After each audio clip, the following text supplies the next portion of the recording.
Hey guys, good evening and welcome to my exciting channel. We're discussing Mandela effects in the life. Thanks for joining me. How did it impact you playing Andy Kaufman? I think that it showed me that there were characters being played everywhere. That, you know, that as an actor you play characters, and then if you go deep enough into those characters, you realize that your own character is pretty thin to begin with. You know, and then you suddenly have this separation and go, well, who's Jim Carrey? Oh, he doesn't exist, actually.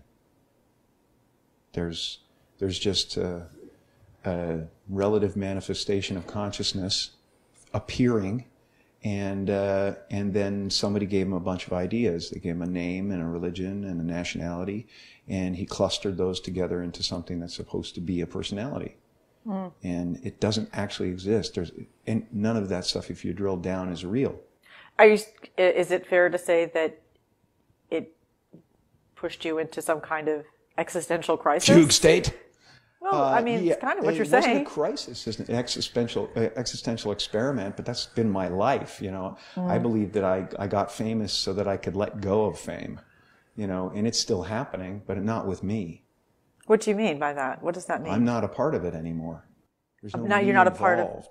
You're not a part of what? No, like dressing happens, doing hair happens, interviewing happens, and it happens without me, without the idea of a me. You know what I'm saying? No. I know it's a weird little semantic jump, and it's not that far, but it's a universe apart from where most people Is live. this how? Okay, so you were certainly at one time one of the most famous people on the planet. No, I'm still. Okay, you're still one of the most famous people people on the planet. Okay. That is a mind-bending experience, and everybody deals with it in different ways. And you also have a particular, you're an artist. I mean, you have a particular personality. So where are you now on that continuum of like? I'm not on the continuum.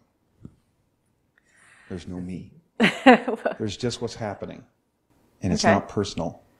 So, like, the difference between money and my money is a gigantic chasm, you know? So that's how it feels. It feels like, you know, things are happening, you know, and they're going to happen whether I attach myself as an ego to it or not. You know, there's grooves that are cut pretty deep, you know, from my entire life.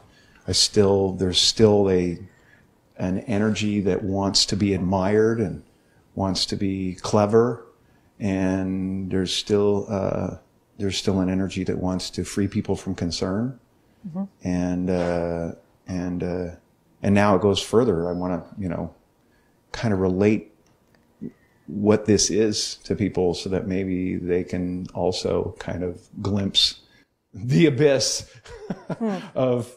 It sounds scary, but it's not. It's well, like, it's awfully profound for comedy. Huh? I mean, it's very profound for comedy, and comedy is often profound. And I think Andy Kaufman was. He was profound. For sure. Yeah. Yeah. He was the great beyond, and the great beyond to me, you know, I mean, represents represents artists that are willing to go over the line into the unacceptable and the unexpected, but it also represents, you know, beyond the belief in the Maya and in the virtual game grid we're watching and we're involved in. You know, does that make you a person who's more at peace with yourself as you don't exist? If I can put it in your own construct. Doesn't make me a person, but does it make you? There does is it make peace. you? Yeah, there's peace and there's gratitude and there's wonder and there's excitement, and all of it is happening and rising out of nowhere and happening for no one. Chris, how did you collaborate on the film? I got it. No, that's wonderful. But how do we market it? No, I didn't say that. I said, how did the two of you work? First of all, I mean, Jim's in a particular place, right? And Headspace. So he needs to drink.